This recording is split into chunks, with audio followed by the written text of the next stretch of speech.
Georgia Lines has a skip in her step with a new EP ready for release, a couple of shows coming up this weekend, and then a big move to Nashville. Yes, a lot has happened since we last spoke. It's all come around pretty quickly. I feel like that, last year we were talking about this EP that was so far in the distance, and now all of a sudden we're at the end of August and, heading into moving overseas for a couple of months and it's all go. Yeah. Very good. Well, we'll talk about the EP in a minute, but I want to talk about the move. So you're moving to Nashville, I understand.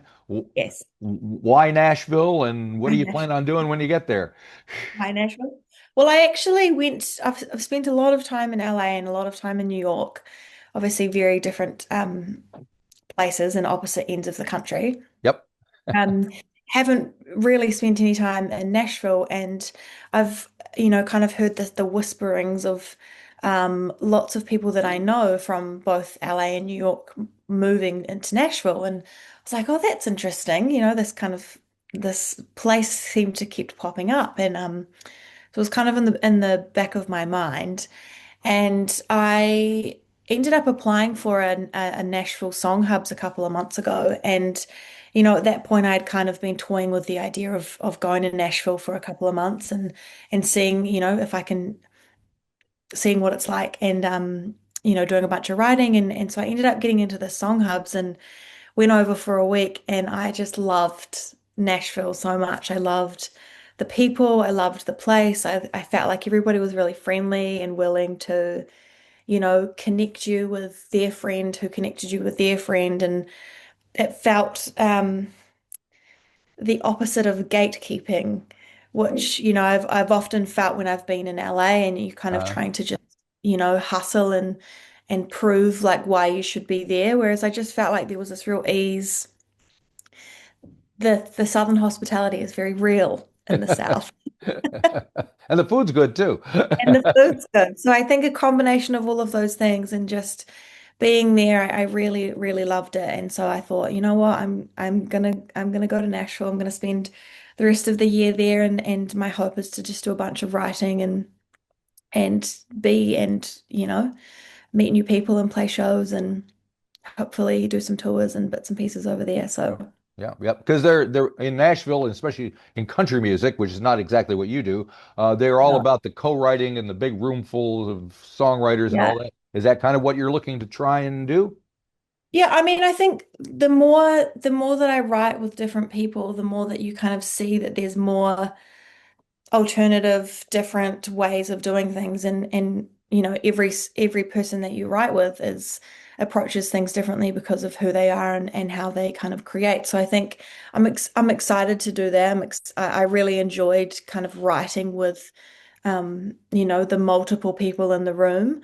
Right. Um, and also doing that for other people as well. So being able to kind of sit in the space as a writer and help other artists. I think that feels quite exciting to me and something that we don't really do here in New Zealand um, yet. Yet. All right. Yeah, yeah. And there's quite a Kiwi contingent in Nashville. Do you know any of the folks over there that are from over here? There is. I mean, obviously, Kaylee has spent a lot of time there. Her and I were actually over there at the same time, which was Oh, cool. awesome. Being able to kind of connect and, she introduced me to her friends, and there's a lot of Australians there as well. So I met a bunch of Aussies. Um, there's a few Kiwis that are over there that I haven't actually met in person, but have heard all about.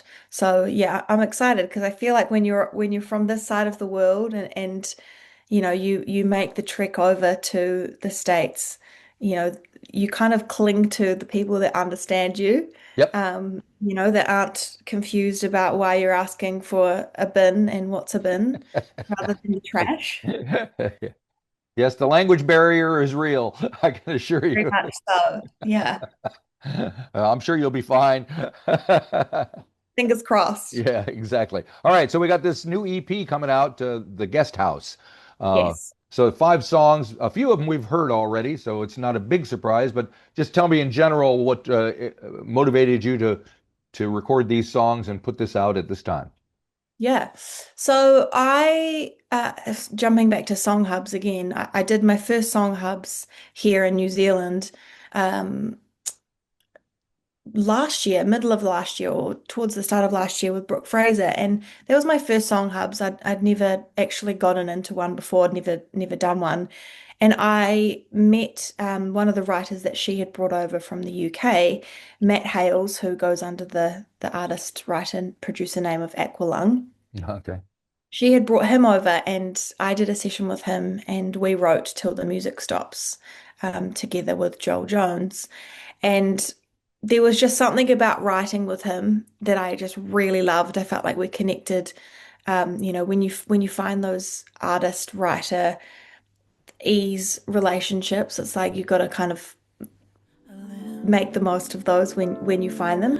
Either way, there's no escape.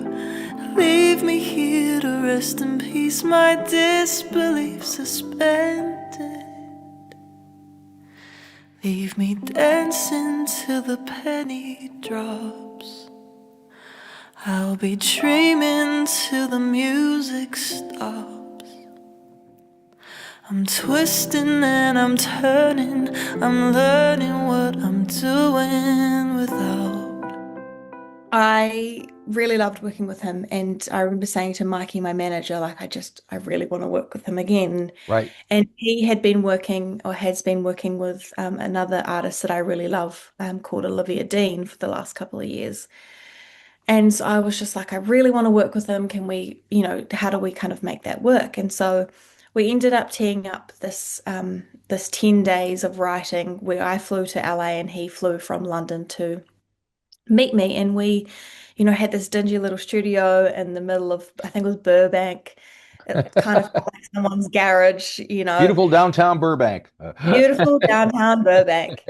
Um, and at that point, I didn't really know. I didn't know what I was making. I didn't know what, I wasn't like, I'm going to make a project. It was kind of like, let's just write together and see what happens. And then we'll figure it out if there's anything to figure out. And Right. every single day I walked away and I was just like, oh, these songs are amazing. Like, what am I supposed to do now? Like, I've just released this album. Wasn't planning on releasing a new project for a little while, but here we Yep. are. And I ended up going to London at the beginning of this year to finish the project because we basically, I just was like, I don't want to finish these songs with anyone else. Like, we have to figure out a way to finish this together. And so we obviously came up with this EP, and it was this collection of songs that I really loved, and I felt like it was a continuation from The Rose of Jericho. And when I was in London, I had remembered this kind of crazy conversation that I had had with Chris Martin from Coldplay. As you do. Um, as you do, which is like people think that I'm just making the story up, but it was very, very much real. And, I'd basically had this conversation with him after one of his shows where he shared with me one of his favorite poems, which is called The Guest House by Rumi. Right. And, we had this conversation around, kind of what I was navigating and things he'd navigated. And this poem just basically put these kind of words to what I was feeling. And fast forward all those months later when I was in London. And I was like, what is this project? Like, what is this? I don't know what this is. This is a collection of songs that we've, written that are really beautiful and I'm really excited about, but what is this world that it lives in? And I remembered this conversation in this poem and thought, oh my goodness, it's the guest house, with these songs metaphorically, physically, like literally all of the things mirror the poem. It mirrors, all of the different houses that I've and couches that I've stayed on creating this project. Um, a lot of the songs are about me navigating the physicality of moving through guest houses and the transient nature of, when you go to a guest house, you're not there forever. So you figure out how to, where the bins go and how to use the coffee machine. And once you've kind of settled into the house, it's time to move on. Right. So that was kind of the essence of this project for me was I feel like I've found myself in this season of life where I have to kind of learn from this guest house. And at some point it'll be over and I'll be in the next season of life. And I just loved the kind of picture of that. I loved, the feeling of that and how, these songs were written and very much feel like I'm inviting you into my kitchen for a cup of tea and a very relaxed conversation. So yeah, I'm really excited about it. Like you say, there's three songs already out. There's not much of a surprise left, but there's two more songs to come out on the EP. So yeah, I'm really proud of it. I think it's awesome. I definitely feel like I could have written an album with Oh yeah, Nat. really? Um, I loved working with him so much, and it was kind of like, okay, we need to stop because we could just have to do these five. Now, I think there's another recurring theme going on in his EP because I've seen the cover art and the video for Wonderful Life. It's all about laundry, it feels like. What's going on there? You and laundry. But it's a wonderful life, baby, it's a wonderful life. Even as I'm waving goodbye, don't look back, you're gonna make it just fine. Ooh, 'cause it's a wonderful day, baby, it's a beautiful day. Even though you're walking away, don't look back, you know I'm doing okay. Do you know what? There was this one specific image that I had saved, at the beginning of the project when I was like, it's called the guest house, and I felt like I often chase the feeling, like I'm like, what's the feeling that I want to, create or kind of translate within the visuals of the world. And I did that a lot with the Roads of Jericho as well.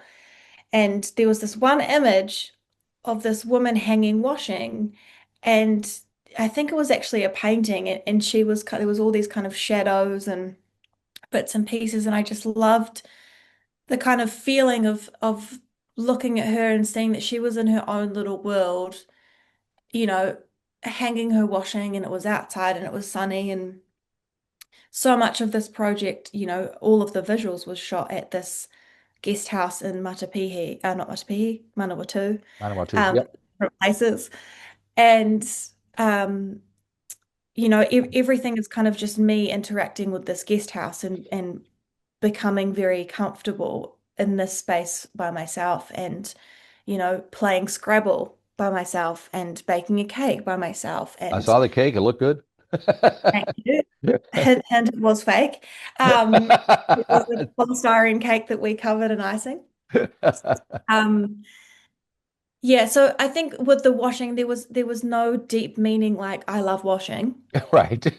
you know, Sure. but there was this kind of feeling with the sheets blowing in the wind and this kind of like very farmhouse, cottage, relaxed. I mean, I love clean sheets when I hop into bed and it's like it's the best feeling in the world. So it's probably a very unintentional, it's not like the washing it has special meaning other than it connected to that very first image that I really loved and I wanted to kind of create a lot of visuals around. Right, right, right. Now, in addition to the guest house song, we have the other one is Limoncello. How do you pronounce that? Limoncello. Limoncello. All right. Yeah. So tell me what you want to about that song, if you don't mind. Yeah. It's a Um, I mean, that song is it's very literal. all right. Um, there is some very funny lyrics in that song that I don't know if I've been quite so literal in any of my songs like this before. Um, and I'm dancing around my words because I know that as soon as I tell you what the lyrics are and that it's a real story, people will probably have a lot to say. Are you? Everyone's Um, so judgmental. Everyone's so judgmental. Um, no, the song for me is about like I really love limoncello. Like I feel like it's one of my favorite things is having a little glass of limoncello Okay. and a piece of dark chocolate. And it Oh, was there you like go. the very kind of like this routine that I had a few years ago at night, and it was kind of like when everything felt really hard, I would sit outside and I would have my glass of limoncello after dinner and have my square of dark chocolate, and it kind of felt like everything was okay. Yep. And it wasn't anything to do with it was just like this little joyful ritual that I had that was, kind of just, I was like, I'm gonna be okay. And you're gonna be fine. You're sitting outside. It's not raining. The stars are out. Um, but the rest of the song carries so much literal events. Like there's a line that says, I once again, please don't judge me. It's it says, um, I drowned the mouse I caught all by myself. I see. All right. And, there's kind of these very specific, like pomegranate roasted chicken 4 nights running. Like it's these very specific things that was all I ate was pomegranate roasted chicken for 4 nights in a row. And I was like, I need to have another thing to do. And, I caught this mouse and I didn't know what to do with it. And it didn't die in the trap. And it was just this awful thing. And I Right, panicked, right. So it's a really cool song. I think it's fun, it's lighthearted, it's also very like moody and cool and very musically. Um, I think something slightly different to what the rest of the songs kind of hold as well. So yeah, listen to it with your limoncello and Oh, there your you go. dark chocolate. And will you be performing it this weekend? Yes, I will be. We'll be performing all of the songs off the EP, which will be really awesome. Right. Because you've been doing a lot of different shows and a lot of different kind of environments and Yes, configurations. yes. How has that been for you? What were your highlights and lowlights? Oh, yeah, we have done a lot of different shows and like you say, a lot of different configurations, a lot of different band setups. We did the Civic show, which was definitely a highlight, Yeah. with the members of the APO. I feel like that show was a significant show for me on many levels. And so many people, rallied together and worked really hard on bringing that show together. So I think, to be honest, that was a massive highlight. Right. Um, these shows will be awesome because they will be smaller, in comparison to playing at the Civic. It'll be much smaller and um, a lot of focus obviously on these new songs in the EP, which is exciting because we haven't, apart from Wonderful Life at the Civic, we haven't played any of the songs live before. Right. Um, but every show, like you say, every show is so different. And when you play to 30, 40 people, I love those shows because I can become very chatty and it becomes an intimate experience. And I get to share in a way that you can't really communicate when you're on the stage at the Civic because everyone's like, just play the songs. We can't hear you through this giant sound system of a speaker. So yeah, I mean, I love performing live. I think there's something really special about playing your songs in all these different environments and getting to kind of play them in different forms with like the full band and then just me on the piano. So yeah, there will be a combination of kind of all of those things at these shows. I'm really excited to play them live because I think it's an exciting time when you've got new music and Yep. you know share that with people. Exactly. All right. Well, we're looking forward to that. That's very exciting. So you say you're going to be gone till the end of the year, right? Yeah, We're going to at this hold you to stage. that because you got to come back. I get worried that people I'll are be just. back. I'll be back. Yeah, I've told my parents I'll be back for Christmas. Oh, there you go. So All right. So that's a commitment. That's good. yeah, Excellent. how was that? And are you hoping to change, evolve, be a different artist Always. when you from going there and coming back? I mean, I always hope that I'm changing and evolving and, you know, whilst also staying very true to myself and true to my artistry, I think, you know, it's important that I'm always evolving and growing and pushing myself and trying to figure out what is the next thing and what does the next thing sound like and, what do I want to say and how does that kind of sound I mean, it's always a bit nerve-wracking when you're like, what's the next thing? Right. When I've come, I'm like, I like what I'm doing here. This is great. Um, Not that the next thing always has to be, I'm changing to be a rock and roll, you know, solo artist. Um, I don't think it's necessarily always flipping everything on its head, but I think, Right. you know, I love constantly trying to figure out what is the next kind of, side to me that I can find. And um, as my songwriting developing and getting better, as my yeah. And I think when I say staying true to yourself, it's like what's always been important to me is that I'm honest and true, and I love what I am creating. And if I'm not loving what I'm doing, there's just no point. So I think making sure continuously that that is always the thing that I come back to is, am I proud of what I'm doing? Do I love this? Because, once you put it out there, everybody has their own opinions. And if I'm not proud of what I'm doing and if I don't love what I'm doing, um, it's very easy to get swayed and kind of rocked with people's opinions and thinking, oh, maybe what I'm doing sucks, or, um, I Yeah. have those moments for sure. I think everyone does. So you're not alone. Excellent. All right. Well, I'll let you go. You probably got lots of stuff to do. Have you started packing yet? I have, but it's at the moment it's just piles. Okay. It's very messy piles. So, we're slowly getting there, but I'm trying to not be packing the day before. All right. Good luck with that. No, thank you. All right. Well, we'll see you at the Hollywood. I'm looking forward to that show. Sounds good. Lovely to chat to you, Marty. You too. Good luck with everything. Thank you. Thank you. See you later. If you enjoyed this episode of the 13th Floor's Music Talk series, please be sure to subscribe to the website or to the YouTube channel. Follow us on Facebook or Instagram and wherever you find your podcasts. There's a whole lot more to discover.